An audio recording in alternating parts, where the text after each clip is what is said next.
ମାତୃସ୍ଥାନୀୟ ଅଗ୍ନିସ୍ଥାନୀୟ ମା ଭଉଣୀ ମାନେ ସହକର୍ମୀ ଭାଇ ମାନେ ଶଙ୍କର ପବିତ୍ର ମାନବ ଜନ୍ମ ଆମେ ପାଇଛେ ଅନେକ ଅନେକ ଅନେକ ଜନ୍ମ ପରେ ଅନେକ ଅନେକ ପୁଣ୍ୟ ବଳରେ ଆମକୁ ଏ ଜନ୍ମ ମିଳିଛି। ଜନ୍ମ ହବା ପରେ ବାପା ମାଙ୍କର ଲାଳନ ପାଳନରେ ବାଲ୍ୟବସ୍ଥା ଛାଡିବା ପରେ ଚାରୋଟି ଆନନ୍ଦ ପାଇବାକୁ ଆମେ ଖୋଜୁଛେ। ମୁଁ ଗୋଟିଏ ଆନନ୍ଦ ଜାଣିଛି ଆଜ୍ଞା, ମୁଁ ମଳାସୁର ପୁଅ ଆନନ୍ଦ। ଏ ସୁନ୍ଦର ମୁଁ ଗାଁ ଆଜ୍ଞା, ଏ ଗାଁରୁ ମୁଁ ପାଲା ଶିଖିଛି। ଆଜ୍ଞା ଆଜ୍ଞା, ଗୁରୁବାରୀ ଖରୁଡ଼ା ଆଜ୍ଞା, ପଦ୍ମନାଭ ସାହୁ ବୋଲି ତାଙ୍କ ନାଁ, ସେ ମତେ ପାଲା ଶିଖେଇଛନ୍ତି। ଆଜ୍ଞା, ମୋର ପ୍ରଥମ ଗୁରୁ ଗୁରୁବାରୀ ଖରୁଡ଼ା, ଦ୍ୱିତୀୟ ଗୁରୁ ପଦ୍ମଚରଣ ମହାପାତ୍ର, ତୃତୀୟ ଗୁରୁ ହେଲେ ପ୍ରହ୍ଲାଦ ସାହୁ। ଏ ଗାଁରୁ ମୁଁ ଶିଖିଛି ପାଲା। ଏଠି ଏଣିଚୁଣୁ କଥା କଣ କହୁଛୁ? ଆନନ୍ଦ କରୁଛେ ଆମେ ଆମ ଜୀବନରେ ଆନନ୍ଦ ଚାହୁଁଛେ, ଶାରୀରିକ ଆନନ୍ଦ। ଭଲ ଶୁଣିବା, ଭଲ ଦେଖିବା, ଭଲ ପିନ୍ଧିବା, ଭଲ ଲଗେଇବା, ଭଲ ଖାଇବା, ଭଲ ସେଜରେ ଶୋଇବା, ଶୀତ ତାପରୁ ନିୟନ୍ତ୍ରଣ ହବା, ଏ ଶାରୀରିକ ଆନନ୍ଦ ଆମେ ଖୋଜୁଛେ। ତାହା ଚିରସ୍ଥାୟୀ ନୁହେଁ। ଏଇ ଭଲ ଖାଇବା, ଭଲ ପିନ୍ଧିବା, ଭଲ ଘରେ ଶୋଇବା, ଏ ଚିରସ୍ଥାୟୀ ନୁହେଁ। ଏ ସରିଯାଏ, ଏ କେତେବେଳେ ଚାଲିଯାଏ। ସେଥିପାଇଁ ମନବୋଧ 34 ଗୋଟେ ପଦ ଲେଖା ହେଇଛି। ଗଲାଣି ତୋ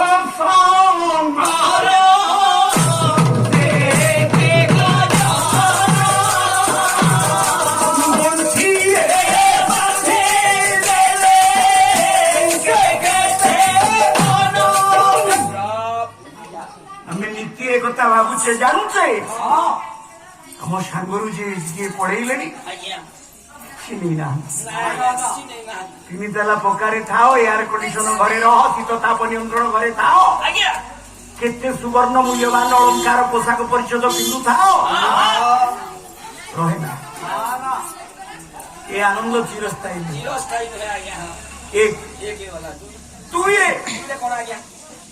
ଆମେ ଚାହୁଁଛେ ଆପଣ ମାନଙ୍କ ପାଖରେ ମାନସିକ ଆନନ୍ଦ।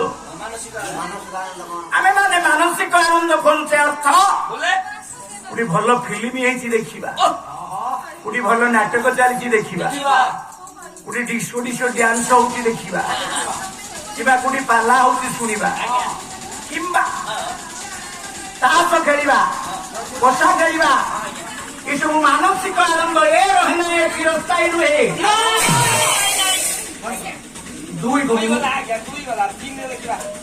ତିନିରେ ଭୌତିକ ଆନନ୍ଦ।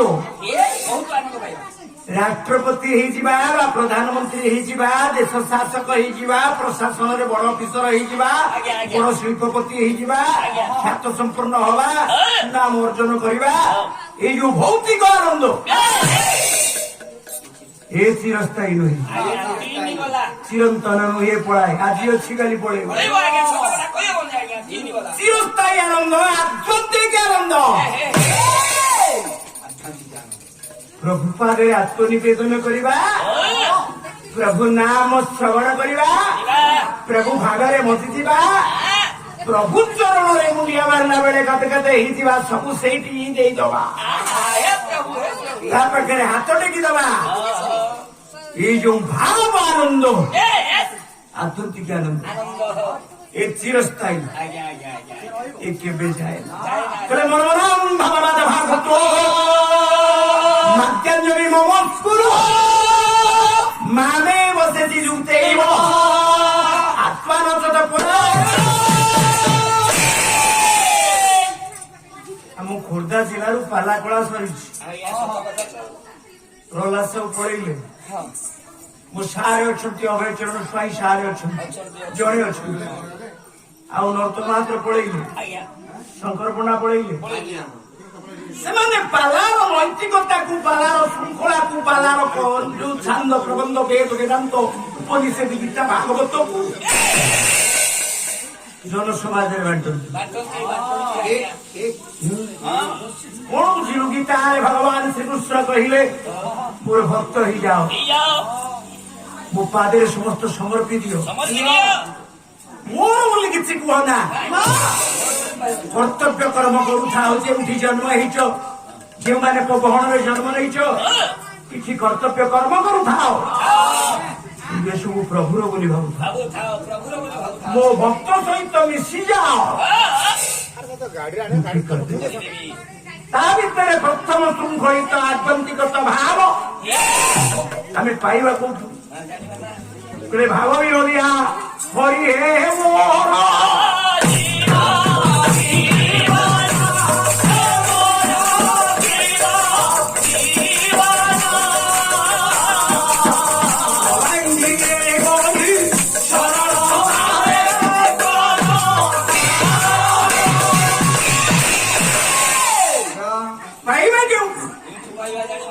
ଅଭିରାମ ପରମହଂସ ଲେଖିଦେଇଛନ୍ତି ପ୍ରଭୁ ଭାବ ବିରୋଧିଆ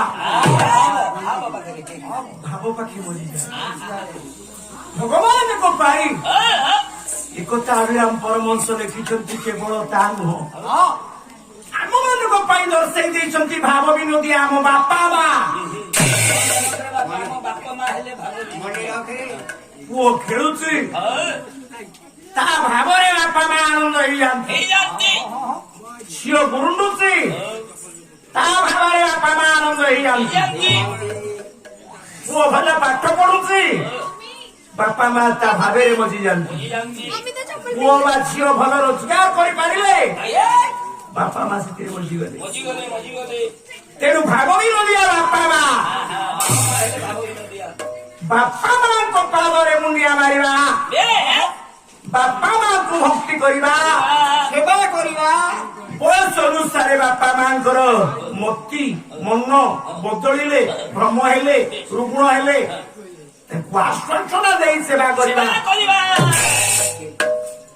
ଏକଥା ଯେଉଁ ପିଲା ପ୍ରଥମରୁ ଶିଖିଲା ସେ ପ୍ରଭୁ ବୋଲି ଶିଖିବ ପ୍ରଭୁ ବୋଲି ଜାଣିବ ଗୁରୁ ବି ଭାଗବତ ବୋଲେ ଶଙ୍କର ଆମେ ଦେଖିବା ବାପା ମା ପ୍ରଥମ ଗୁରୁ ମାତା ଗୁରୁ ପିତା ଗୁରୁ ପ୍ରଥମେ ମା ପିଲାକୁ କଥା କହିବା ଶିଖାଏ ହାତ ଧରି ଚାଲି ଶିଖାଏ ବାପା ଶିଖାନ୍ତି ପ୍ରଥମ ଗୁରୁ ବାପା ମା ଗୁରୁ ଦ୍ୱିତୀୟ ଗୁରୁ ଯିଏ ବିଦ୍ୟା ଧନ ଦେଲେ ଆମକୁ ଅଜ୍ଞାନ ଅନ୍ଧକାରରୁ ଧାର କଲେ ଜ୍ଞାନ ଆଲୋକ ଦେଲେ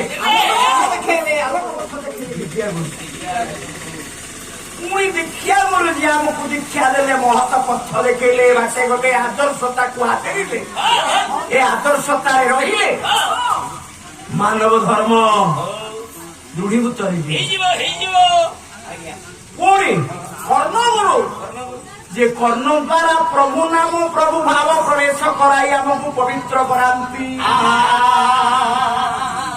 ତେଣୁ ଗୁରୁ ଧର୍ମ ଗୁରୁ ପୂଜା ଆମ ସନାତନ ଧର୍ମର ପ୍ରଥମ ଲକ୍ଷ୍ୟ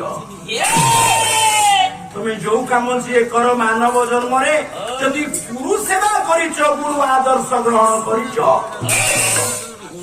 ତାହେଲେ ତମ ଧର୍ମ ତମ ନୀତି ତମ କୀର୍ତ୍ତି ରହିଯିବ ଶଙ୍କର ଆଜିକାଲି ଗୁରୁଙ୍କୁ ଦେଖିଲେ ଗୋଟେ ହାତରେ ସାଇକେଲରେ ବସି କହୁଛେ ସାର୍ ନମସ୍କାର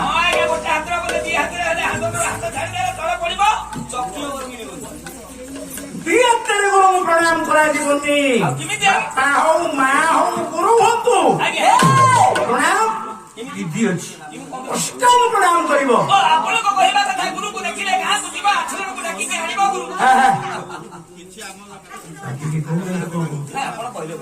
ଆଠ ଜଣ କଣ ଡାକିବେ ଅଷ୍ଟାଙ୍ଗ କହିଲେ 8 ଟା ଅଙ୍ଗ କାଟି ତୋର 8 ଅଙ୍ଗ ଲାଗିବ ଶିର ଭ୍ୟାଙ୍ଗ ନାସା ଭ୍ୟାଙ୍ଗ ବଦନ ଭ୍ୟାଙ୍ଗ ହୃଦୟ ଭ୍ୟାଙ୍ଗ ଗର୍ଭ ଭ୍ୟାଙ୍ଗ ଜାନୁଗାଂ ପଦଗାଂ କରଗାଂ ନତସ୍ୟ ଅଷ୍ଟାଙ୍ଗ ପ୍ରଣାମ ବିଦ୍ୟତେ। ଦେଖିଲେ ଲମ୍ବ ଦଣ୍ଡା ହେଇକିରି ମୁଣ୍ଡ ଲାଗିବ, ନାକ ଲାଗିବ, ଛାତି ଲାଗିବ, ପେଟ ଲାଗିବ, ଜାନୁ ଲାଗିବ, ହାତ ଲାଗିବ। ଆଜ୍ଞା ଆଜ୍ଞା ଗୁରୁଙ୍କୁ ଦେଖିଲେ ଏଇ ତ ଲମ୍ବ ଦଣ୍ଡା ହେଇକି ପଡିଯିବି। ଆଜ୍ଞା ଗୁରୁଜୀ ମାନଙ୍କର ରୋଡ ମଝିରେ ହାବୁଡେ ପଡିଗଲେ ମୁଁ ଯଦି ଏମିତି ଅଷ୍ଟାଙ୍ଗ ପ୍ରଣାମ କରିବି ଲମ୍ବ ହେଇକି ପଡିବି ଆଜ୍ଞା କେତେ ଟ୍ରକ ଯାଉଛି, କେତେ ବସ ଯାଉଛି, କେତେ ଗାଡି ଯିବା ଆସିବା କରୁଛି, ଚାପି ଦବ ଉଠା ପରେ ଖୋଜିଲେ ମିଳିବ। ଆଉ କଣ ଆଜ୍ଞା ଆପଣ କହିଲେ? ଖାଲି କଣ ବଜାର ଉପରେ ରୋଡ ଉପରେ ଗୁରୁ ହାବୁଡେ ପଡିଲେ ମୁଣ୍ଡିଆ ମାରିବ, ଆଉ କୋଉଠି ନାହିଁ। ଚତୁର୍ମାସ ଲାଇନରେ ଯଦି ଦାଣ୍ଡ ମଝିରେ ଗୁରୁଜୀ ହାବୁଡେ ପଡିଗଲେ ଏଇ ବର୍ତ୍ତମାନ ଦେଖୁନାହାନ୍ତି କିନ୍ତୁ ବର୍ଷା ହଉଛି, ଯଦି ଏଇ ବର୍ଷା ପାଖରେ ଗୁରୁଜୀ ହାବୁଡେ ପଡିବେ, ଯଦି ଏମିତି ଲମ୍ବ ଦଣ୍ଡା ହେଇକି ପଡିଯିବୁ ଆଜ୍ଞା ଡ୍ରେସର ଅବସ୍ଥା ରହିବ ସବୁ କାଦୁଅ ହେଇଯିବ। ଏଇଟା ହେଇପାରିବ ତୋର ଡ୍ରେସ ଟା ବଡ ଆଇରନ୍ ସେତିକି ନୁହଁ। ଆଉ କଣ ଗୁରୁ ପାଦ ପେୟ ଗୁରୁ ଉଚ୍ଚିଷ୍ଟ ଭୋଜନ ଗୁରୁ ରୂପ ସଦା ଧ୍ୟାନ ଗୁରୁ ମନ୍ତ୍ର ସଦା ଭୋଜନ।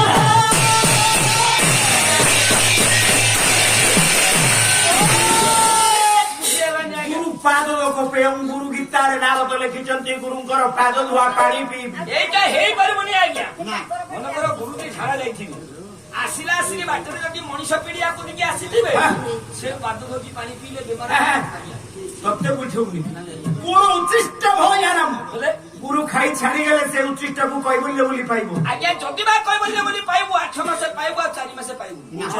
ଶୀତ 4 ମାସ ମନେକର ଗୁରୁଜୀଙ୍କର ତୁଣ୍ଡ ଧରା ବେମାର ହେଇଥିବ ଯଦି ସେଇ ସବୁଦିନ ଆମେ ଖାଇବୁ ଆଜ୍ଞା ସେ ତୁଣ୍ଡ ଧରା ବେମାର ଦେଇବନି। ଚଗଲାଟା ମୁଁ ସେ କଥା କହୁନି। ଆଉ କୋଉ କଥା ନିଷ୍ଠାର ସହିତ 1 ଲକ୍ଷ ସହିତ ଗୁରୁ ସେବା କର। ବାପା ମା ଗୁରୁ, କର୍ଣ୍ଣ ଗୁରୁ, ବିଦ୍ୟା ଗୁରୁ, ଦୀକ୍ଷା ଗୁରୁ ସେବା କର। ସେବା କରେ ପବିତ୍ର ହେଇଯିବ ହୃଦୟ। ପ୍ରଭୁ ନାମ ପ୍ରଭୁ ଭାବ ସାଙ୍ଗେ ସାଙ୍ଗେ ସୃଷ୍ଟି ହବ। ଗୁରୁଙ୍କ ସ୍ଥାନ କେଉଁଠି? କୋଉଠି ଆଜ୍ଞା ଚେୟାରରେ ଆମର 5 ଜଣ ବାପା। ଆପଣଙ୍କର 5 ବାପା ହେଇଥିବେ ମୋର ଗୋଟିଏ ବାପା। ତୋର 5 ବାପା, ମୋର ଗୋଟିଏ ବାପା ଆପଣଙ୍କର 5 ବାପା। ଆମ ଉତ୍ସବର 5 ବାପା, ଭାଇ ନା ମୋର 5 ବାପା, ଆମ ଗୋପାଳର 5 ବାପା। ତମ 5ଟା ବାପା ପଢିଲେ ଜାଣିବୁ। କଣ ଆଜ୍ଞା ମୋର ଦରକାର? ମନୁ ଲେଖିଛନ୍ତି ମନୁ ସଂହିତାରେ 5 ଜଣ ବାପାର ଅଧିକାର କାହାର? କିଏ କିଏ ଜାଣିବା? ଜନିତା ଚୌବରେ ରାଷ୍ଟ୍ର ବିଦ୍ୟା ପ୍ରୟୋସ୍ତତି ବର୍ଣ୍ଣଦାତା ଭୟତ୍ରା ବଂଶତଇ ପିତର। ବୁଝିଗଲାନି ଆଜ୍ଞା। ପାଲାରେ ମହତ କଥା ଶୁଣିବାକୁ ହୁଏ। କହୁନାହାନ୍ତି। ଜନିତା ଯିଏ ଜନ୍ମ ଦେଇଛି ସେ କେ ବାପା? ହଁ ଆଜ୍ଞା ଯିଏ ଜନ୍ମ ଦେଇଛନ୍ତି ଓରିଜିନାଲ ମଣିଷ କରିଛନ୍ତି ଓରିଜିନାଲ। ଚୌପନେ ତାର ଯେ କନ୍ୟାଦାନ କଲା ସେ ବାପା। ହଁ ଆଜ୍ଞା ଝିଅ ଦେଇକିରି ପୁଅ ପାଇଛନ୍ତି 2 ବାପା। ତଥା ବିଦ୍ୟା ପ୍ରୟୋସ୍ତତି ଯିଏ ପାଠ ପଢେଇଲା ସେ ବାପା। ସେଇଟା ହେଇପାରିବନି କାହିଁକି? ଆଜ୍ଞା ଆମ ଗାଁ ସ୍କୁଲରେ ଲେଡି ମାଷ୍ଟର 4 ଜଣ ଅଛନ୍ତି। ଏ ପିଲାଙ୍କୁ କହିବି ତାହେଲେ ପିଲା ସ୍କୁଲକୁ ଯିବା ମାନେ ତମେ ଯୋଉ ଦିଦି ବୋଲି ନମସ୍କାର ଅଛ ଦିଦି ବୋଲି କହିବନି, କହିବ ବାପା ନମସ୍କାର। ଦିଦି ଯଦି ବାପା ବୋଲି କହିବ। ଶିକ୍ଷୟତ୍ରୀ ଭଉଣୀ ମାନେ, ଶିକ୍ଷୟତ୍ରୀ ମା ମାନେ, ଶିକ୍ଷୟତ୍ରୀ ଭଉଣୀ ମାନେ ପାଠ ପଢୁଛନ୍ତି ସ୍କୁଲରେ, ବାପା ଡାକିବ? କହିଲେ ବ୍ରାହ୍ମଣ ଯିଏ ବିଦ୍ୟାଳୟ। ମନୁ ଯେତେବେଳେ ଶ୍ଲୋକ ଲେଖିଛନ୍ତି ଶଙ୍କର ମନୁ ସଂହିତା, ମନୁ ଲେଖୁଥିଲା ବେଳେ ସ୍କୁଲ ନଥିଲା, କଲେଜ ନଥିଲା, ବିଦ୍ୟାଳୟ ନଥିଲା। ଗୁରୁକୁଳ ଆଶ୍ରମରେ ପିଲାମାନଙ୍କୁ ମୁନି ଋଷି ମାନେ ପାଠ ପଢାନ୍ତି। ଗୁରୁ ଆଶ୍ରମରେ ଭଗବାନ ଶ୍ରୀକୃଷ୍ଣ ଶାନ୍ତିପରି ଆଶ୍ରମରେ ପାଠ ପଢୁଥିଲେ। ଭଗବାନ ରାମ ବିଶ୍ୱାମିତ୍ର ଆଶ୍ରମରେ ପାଠ ପଢୁଥିଲେ। ତେଣୁ ଯିଏ ପାଠ ପଢେଇଲା ସେ ବାପା। ତଥା ବିଦ୍ୟା ପ୍ରୟୋସ୍ତତି ଅନ୍ନଦାତା ଯିଏ ଖାଇବାକୁ ଦେଲା ସେ ବାପା। ଏଇଟା ହେଇପାରିବନି। ଆମେ ଯେତେବେଳେ ବାହାରକୁ ଯାଉଛୁ ପାଲା ଖାଇବାକୁ ହୋଟେଲରେ ଖାଉଛୁ ତାଙ୍କୁ କହିବା ବାପା ଆମକୁ ଆଗ ଖାଇବାକୁ ଦେବ। କୋଉ କଥା ହୋଟେଲ ବାଲା ପଇସା ତୋଠୁ ନଉଛି। ଆଜ୍ଞା ଟଙ୍କା 50 ଟଙ୍କାରେ ଯଦି ଦଉଛି ତୋଠୁ 70 ଟଙ୍କା ନଉଛି, 20 ଟଙ୍କା ଲାଭ କରୁଛି। ସେ ବାପା ହେଲା କେମିତି? ଲାଭ ନେଲା। ଆରେ ଯିଏ ଦାନ ପାଣି ଖଞ୍ଜି ଦେଇଛି, ଯିଏ ଦାନା ପାଣି ଖଞ୍ଜି ଦେଇଛି ସିଏ ହେଲେ ବାପା। ତଥା ଅନ୍ନଦାତା ଭୟତ୍ରତା ଯିଏ ବିପଦ ବେଳେ ସାହାଯ୍ୟ କଲା ବାପା। ପଞ୍ଚତୈ ପିତର ସୁତ୍ୱାଇ 5 ଜଣ ବାପା ଜନ୍ମ କଲା ବେଲା, ପାଠ ପଢେଇଲା ବେଲା, ବିପଦରେ ସାହାଯ୍ୟ କଲା ବେଲା, କନ୍ୟାଦାନ ଦେଲା ବେଲା, ଏବଂ ଯିଏ ଆପଣ ମାନଙ୍କର ଅନ୍ନଦାନ ବା ଦାନା ପାଣି ଖୋଜିଲା 5 ବାପା। ଆପଣ ଯୋଉ କହିଲେ ଛାଡେ ଯୋଉ ଭୟରେ ଯୋଉ ରକ୍ଷା କରେ ସେ ହଉଛି ବାପା। ପାଞ୍ଚ ଜଣ ବାପା। ଆଜ୍ଞା ଯଦି 5 ଆମର ବାପା ତାହେଲେ ମା କେତେ ଜଣ? ଆରେ ଗୁରୁଙ୍କ ସ୍ଥାନ ଏଠି କେଉଁଠି ରହିଲା ଭାବୁନୁ? ବାପା ମା ଗୁରୁ। ଆଗେ ବାପା ମା ଭାବ ବିନୋଦିଆ ମୁଁ ଗାଇଥିଲି। ପ୍ରଭୁ ତ ଭାବ ବିନୋଦିଆ, ବାପା ମା ଭାବ ବିନୋଦିଆ। ପିଲାର ଭାବରେ ବାପା ମା ମଜନ୍ତି। ଏଠି ଗୁରୁଙ୍କ ସ୍ଥାନ କୋଉଠି? ବାପା ଯୋଉଠି ସେ ସେଇଠି। ହଁ ଆପଣ ତ କହିଲେ ଗୁରୁଙ୍କର ସ୍ଥାନ ଯୋଉଠି ବାପାଙ୍କର ସ୍ଥାନ ସେଇଠି। ଯେ ଗୁରୁ ଆମର ବାପା, ମା କେତୋଟି? ବାପା 5, ମା ହିସାବ ମାଗୁଛି। ଆଜ୍ଞା ଏ ଜଗତ ମାତୃମୟ, ତଥାପି କିନ୍ତୁ ବିଶେଷତ୍ୱ ଭାବେ କହିବା 3 ମା। 3 ମା କିଏ କିଏ? 3 ମା, 5 ବାପା, 3 ମା। ଆଚ୍ଛା ଭାଇନା 5 ହେଲେ ବାପା, 3 ହେଲେ ମା। ଆଚ୍ଛା ଜଣକେ ଭାଗ କେତେ ପଡେ? 3 ମା କିଏ? କିଏ? ହେଲେ ମାତା କ୍ଷୀର ଦାନ ପରେ ମୁଗ୍ଧ ଦାନ।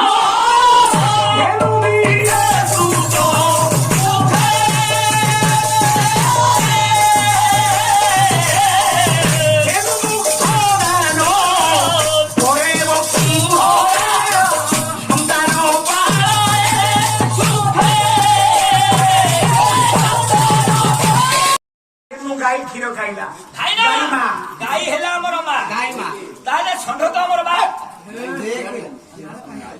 ଗାଈ କ୍ଷୀର ସରିଲା, ଏ ବସୁଧା ପୃଥିବୀ ହେଲା ଆମର ମା।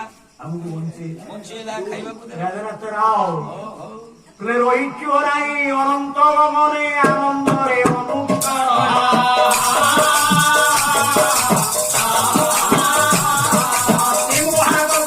ମହାନନ୍ଦରେ ନିଏ ଖରି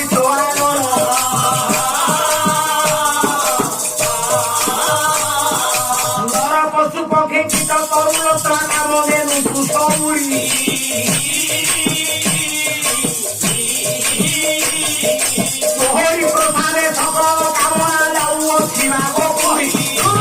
ଭକ୍ତ କବି ମଧୁସୂଦନ ରାୟ ପୃଥିବୀପତି ମା ପାଇଁ ଲେଖିଛନ୍ତି ପୃଥିବୀ ମା। ନର ପଶୁ ପକ୍ଷୀ କୀଟ ତରୁ ଲତା ସମସ୍ତଙ୍କୁ ଆହାର ଦେଇପାରୁଛି ପୃଥିବୀ ମା। ତେଣୁ 3 ମା। ମୁଁ ଆରେ କାହିଁ ଗଲି? ବାପା ମାଙ୍କର ପୂଜା, ବାପା ମାଙ୍କର ଆରାଧନା ଆଗେ କର। ଭଗବାନ ରାମ ଜଗତର କଲ୍ୟାଣ ପାଇଁ ଜନ୍ମ ନେଲେ। ଦେବତା ମାନଙ୍କର ଅନୁରୋଧରେ ଜ ପୃଥ୍ୱୀ ଭରବାର ରାୟ ହରଣ ସମ୍ପ୍ରାର୍ଥିତ ଚିନ୍ମୟା ସଜ୍ଜନ ପଣ୍ଡିତ ମଣ୍ଡଳୀ ଭାଇମାନେ ବାବୁମାନେ ମା ମାନେ ରାମାୟଣରେ ଭଗବାନଙ୍କ ପାଖରେ ପ୍ରାର୍ଥନା କରିବାରୁ ଦେବତା ମାନେ ଜ୍ଞାନାଚାରୀ ମାନେ ସାଧୁ ସନ୍ଥ ମାନେ ପ୍ରଭୁ ଦେହଧାରୀ ହେଇ ଜନ୍ମ ହେଲେ। ତଂ ଜାତଂ ପୃଥିବୀ ତଳେ ରଘୁକୁଳେ ମନୁଷ୍ୟ ବୟ ମଣିଷ ଶରୀର ଧାରଣ କରିକିରି ଜନ୍ମ ହେଲେ ଆଦର୍ଶ ଦେଇଗଲେ। ମାନବ ଧର୍ମ କଣ? ପୁତ୍ର ଧର୍ମ କଣ? ପତ୍ନୀ ଧର୍ମ କଣ? ଗୁରୁ ଧର୍ମ କଣ? ଶିଷ୍ୟ ଧର୍ମ କଣ? ବୀର କର୍ତ୍ତବ୍ୟ କଣ? ନୀତି କଣ? ଅନୀତି କଣ? ଜ୍ଞାନାଚାରୀ କାମ କଣ? ଅଜ୍ଞାନାଚାରୀ କାମ କଣ? ନ୍ୟାୟ କଣ? ଅନ୍ୟାୟ କଣ? ସହିଷ୍ଣୁତା କଣ? ସହୃଦୟତା କଣ? ଭଗବାନ ରାମ ଦେଇକିରି ଗଲେ।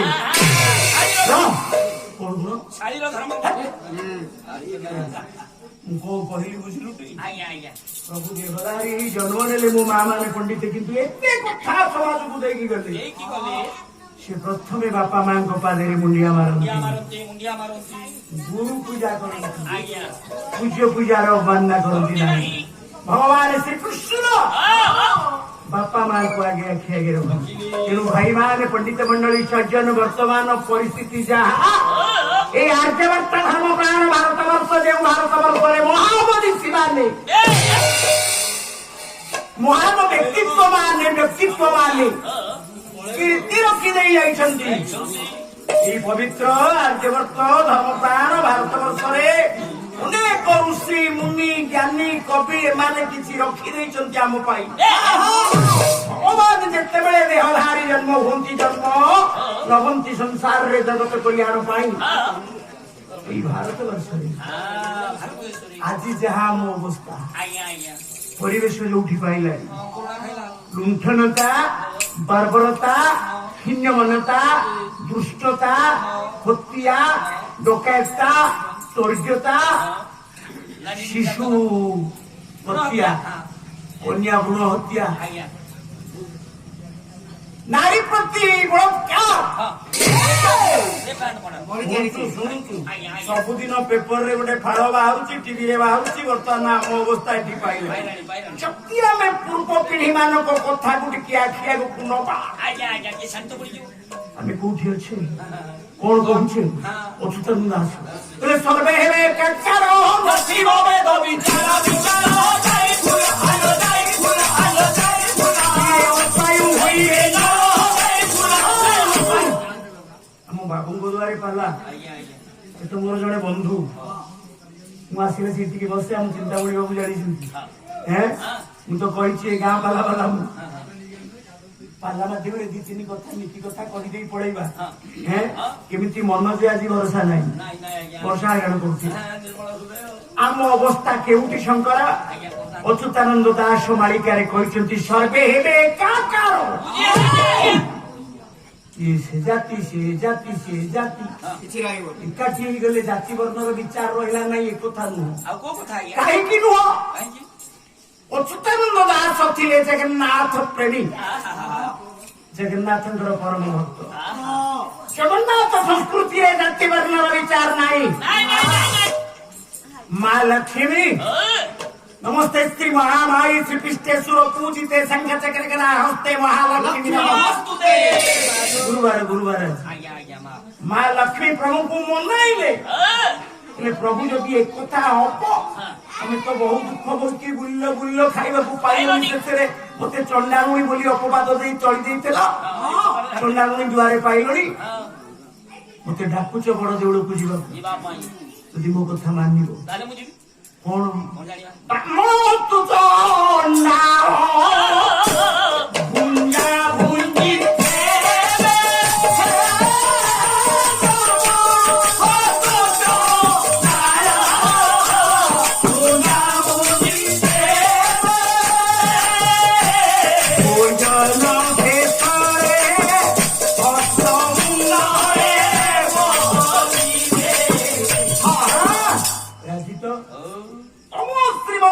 तम आनंद बजार रे तम भोग पिढ़ी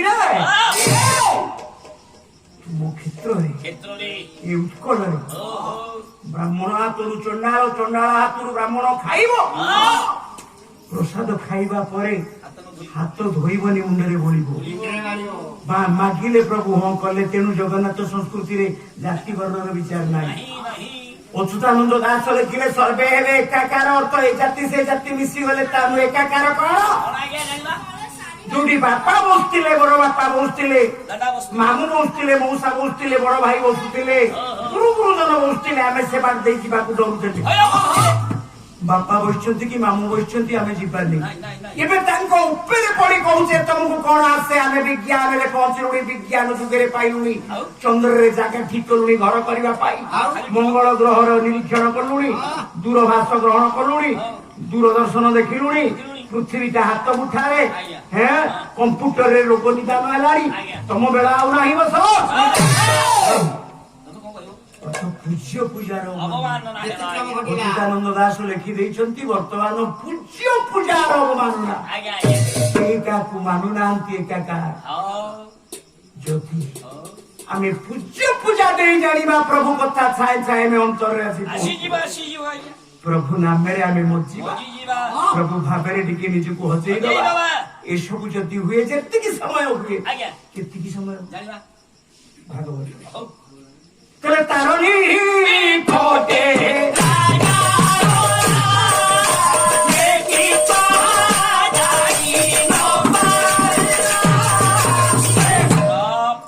माँ माने सुधीवर के सज्जन भाई माने भागवत आमु केमती मार्ग देला केते समय प्रभु कथा भाबिबा ना सबरटाए जंगल रे चढ़ई धरिबा को बुलुची गछ डाले रे चढ़ई बसिची लक्ष्य पकेला केमिति ताकू धरिबा बोली अठा कांडिया रखिछि आगे रे नळ कुनळ जोडुछि चढ़ई ऊपर लक्ष्य करके जोडुछि नळ कुनळ जोडुछि जेतिकी नळ जोडुछि नळ आगुआ को बढ़ुछि अठा लागिवो चढ़ई के धरिबो एक लक्ष्य रे भाई माने बाबू माने भागवत बाणी चढ़ई की लक्ष्य करिछि ସେତିକି ବେଳେ ଜଣେ ରାଜା ଥାଟ ନେଇ ତା ପାଖ ଦେଇ ଗଲେ।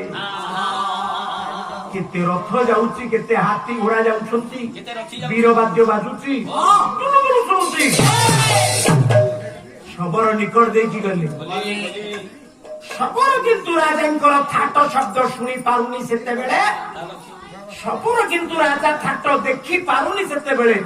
ତାର ଶ୍ରବଣ ଶକ୍ତି ଥାଇ ସେ ଶୁଣିପାରୁନି, ଦୃଷ୍ଟି ଶକ୍ତି ଥାଇ ରାଜା ଥାଟ ଦେଖିପାରୁନି। କାହିଁକି? ତା ଲକ୍ଷ୍ୟ ଲୟ ଚଢେଇ ଉପରେ ଯେତିକି ସମୟ ତାର ଲୟ ରହିଯାଇଛି।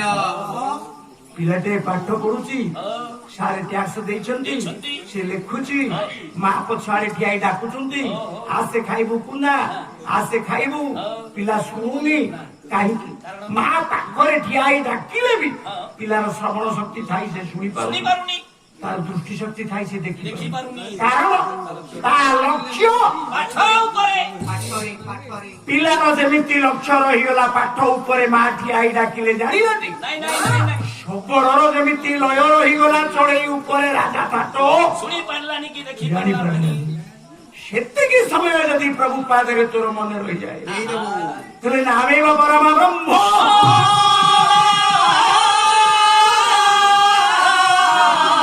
ନାମେବ ପରମ ବନ୍ଧୁ,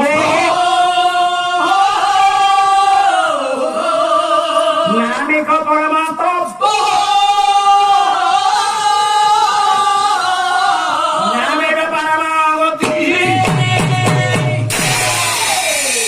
ଏ କଳିଯୁଗ ପାଇଁ ଲେଖା ହେଇଛି ଉପନିଷଦରେ, ନାମ ପରମ ବନ୍ଧୁ, ପ୍ରଭୁ ନାମ ପରମ ସଖା, ପ୍ରଭୁ ନାମ ପରମ ତପ, ପ୍ରଭୁ ନାମ ପରମ ବ୍ରହ୍ମ। ପ୍ରଭୁ ନାମରେ ଗତି ମୁକ୍ତି ଲାଭ କରେ। ତେଣୁ ସେଇ ନାମରେ ମନ ଦିଅ। ନାମରେ ମନ ଦେଲେ ଆମେ ଠିକ ବାଟ ପାଇବା, ସହୃଦୟତା ପାଇବା, ନୀତି ପାଇବା, ତାହା ଗୁରୁ କୃପା ମିଳିଯାଏ। ସେଇ ଭଗବତୀ ବାସୁଦେବାୟ ନବୀନ ଶ୍ୟାମ ରେନ୍ଦ୍ରିବର ଲୋଚନଂ ବଲ୍ଲଭୀ ନନ୍ଦନ ବନ୍ଦେ କୃଷ୍ଣ ଗୋପାଳ ରୂପିଣୀ। କୃଷ୍ଣାୟ ଗୋବିନ୍ଦାୟ ଗୋପୀଜନ ବଲ୍ଲଭାୟ ଭଗବତ ବାସୁଦେବାୟ ସତ୍ୟନାରାୟଣ ଜଗନ୍ନାଥ ମହାପ୍ରଭୁ ପତିତ ପାବନ ମହାପ୍ରଭୁ ଯଜମାନଙ୍କର ବ୍ରତ ଉପାସନା ସନ୍ତାନର ପାରଦର୍ଶକ ସମାଜଙ୍କର ମାତୃସ୍ଥାନୀୟ ଭଗିନୀସ୍ଥାନୀୟ ମା ଭଉଣୀ ମାନଙ୍କର ଆବାଳ ତାଙ୍କର ଗ୍ରାମର ଅଞ୍ଚଳର ସର୍ବ ଅରିଷ୍ଟ ବିଘ୍ନ ଖଣ୍ଡନ କରି ସର୍ବ ମନସ୍କାମନା ପୂର୍ଣ୍ଣ କରନ୍ତୁ। ବୋଲାନନ୍ଦ ଏକବାର ହରି ହରି।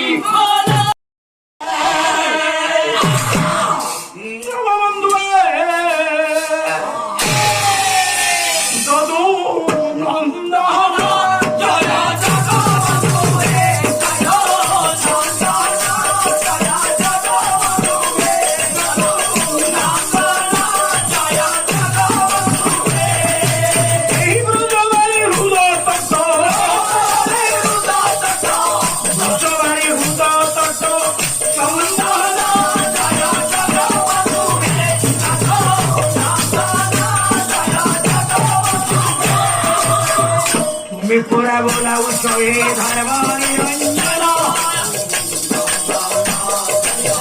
তুমি পুরা করব চহরি ধর্ম সংস্থাপন, তুমি পুরা বোলাও সহে অনাদিকার, তুমি পুরা বোলাও সহে সত্য সনাতন, তুমি পুরা উড়াউছ প্রভু পতিত পাবন, তুমি পুরা ধরিও সহে করে সুদর্শন, তুমি পুরা করুছ হরি কোদণ্ড ধারণ, তুমি পুরা করুছ এই জগত পাবন, হরি চরণ তলে প্রভু ঢালি দিয়ে